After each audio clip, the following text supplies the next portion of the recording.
नमस्कार, मैं हूं कपिल और आप देख रहे हैं नेक्स्ट 9 न्यूज़। अगर ओपी राजभर की बात करी जाए तो साल 2017 का चुनाव वो बीजेपी के साथ लड़ते हुए नजर आते हैं। उसके बाद इस गठबंधन से अलग हो जाते हैं और अखिलेश यादव के साथ जाने का फैसला करते हैं। साल 2022 का चुनाव अखिलेश के साथ लड़ते हैं। हालांकि ये जो गठबंधन है वो बहुत ज़्यादा सीटें हासिल नहीं कर पाता। 125 सीटें जो है वो गठबंधन को मिलती हैं, 111 सीटें जो है वो समाजवादी प्रमुख अखिलेश यादव को मिलती हैं। लेकिन यहाँ पर भी जो ओपी राजभर हैं वो अलग होने का फैसला ले लेते हैं। अब उसके बाद आपको बता दें कि यूपी में ये लगातार अटकलें लगाई जा रही थी कि क्या ओपी राजभर एक बार फिर से बीजेपी का दामन थामते हुए नजर आएंगे। उनकी मुलाकात न सिर्फ ब्रजेश पाठक के साथ होती है बल्कि ये भी कहा जाने लगता है कि पूर्वांचल में तमाम सीटें जो हैं वो दी जा रही हैं। अब आपको बता दें कि ओपी राजभर ने अखिलेश यादव को लेकर बयान दिया है। उन्होंने कहा है कि दरअसल जो अखिलेश यादव तमाम कोशिशें कर रहे हैं उसका सीधा फ़ायदा जो है वो बीजेपी को मिलेगा, यानी कि बीजेपी की सरकार जो है अखिलेश यादव बनाते हुए नजर आ रहे हैं। क्या कुछ उन्होंने कहा है, देखिए ज़रा। अखिलेश जी ने कहा, एक अंतिम सवाल, अखिलेश जी ने कहा कि राहुल की आय दुगनी नहीं हुई बोले, लेकिन पुलिस की आय दुगनी हो गई, इस पे क्या कहते हैं? तो उनकी सरकार में कौन कमी थी? उनकी सरकार में शिवपाल यादव जी पीडब्ल्यूडी लोक निर्माण मंत्री थे। उनका ही बयान आप लोगों ने दिखाया था कि उतना नमक खाइए जितना दाल में अच्छा लगे।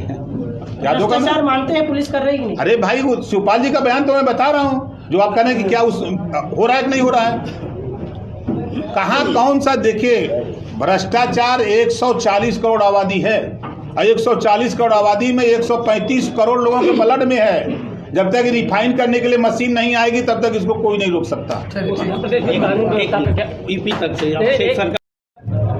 ये तो अच्छा काम है।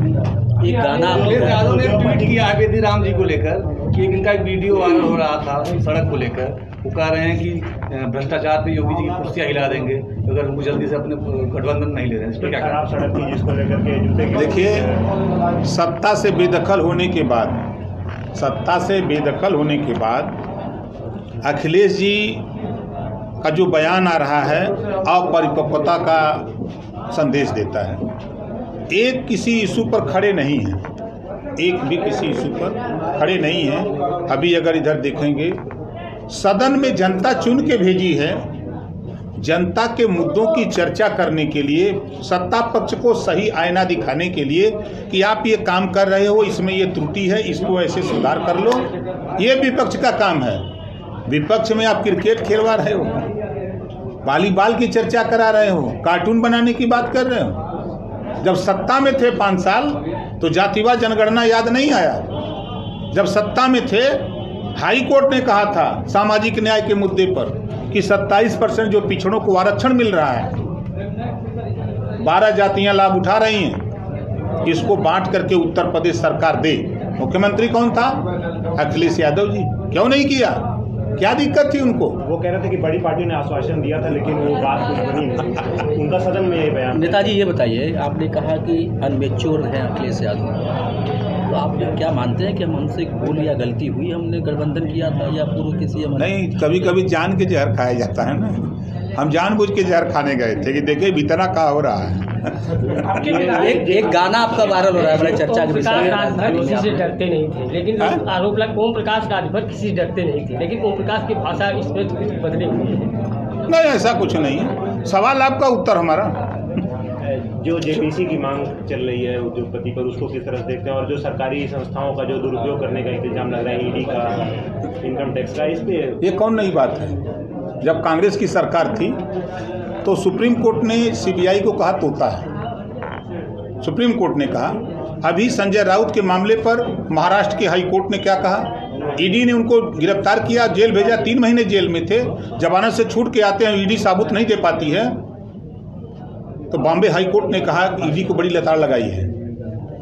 ये तो जग जाहिर है, जिसकी सरकार दिल्ली में रहती है, ईडी सीबीआई उसके जेबा में रहता है, वो इस्तेमाल होता है। सूबे में भ्रष्टाचार कैसे देखते हैं आप? आपके ही विधायक के द्वारा सड़क को बिल्कुल जूते की नोक से उजागर किया। देखिए, सरकार की, किसी भी सरकार की मंशा होती है कि हम अच्छा प्रदर्शन करें। तो देखा आपने किस तरीके से अखिलेश यादव को फायदा पहुंचाने वाली बात जो है कहते हुए नजर आ रहे हैं राजभर, और उन्होंने ये ऐलान किया था कि मैं जो है वो अकेले ही चुनाव लड़ूंगा। यानी कि एक नया फॉर्मूला जो है यूपी की राजनीति में तमाम पार्टियां जिस पर निर्भर कर रही हैं वो यही है कि अकेले अकेले चुनाव लड़ा जाए और चुनाव में जितनी सीटें हासिल हों उसके बाद कहीं ना कहीं ये डिसाइड किया जाए कि आपस में गठबंधन करना है या फिर नहीं करना है। अब ये देखना लाजमी होगा कि उत्तर प्रदेश की राजनीति में राजभर से लेकर तमाम ऐसे समाज हैं जिनका बड़ा हिस्सा पाने के लिए अखिलेश भी कोशिश कर रहे हैं, बीजेपी भी कोशिश कर रही है, मायावती भी कोशिश कर रही हैं। जिसको ये बड़ा वोट बैंक मिलेगा कहीं ना कहीं वो निकाय चुनाव में भी और लोकसभा में भी बड़ी जीत हासिल करता हुआ नजर आएगा। फिलहाल हमारी इस खास पेशकश में इतना ही, लेकिन आप ये ज़रूर बताइएगा कि राजभर जो है वो चुनाव के बाद किसके साथ जाने का फैसला कर सकते हैं। हमारी इस खास पेशकश में इतना ही। नमस्कार।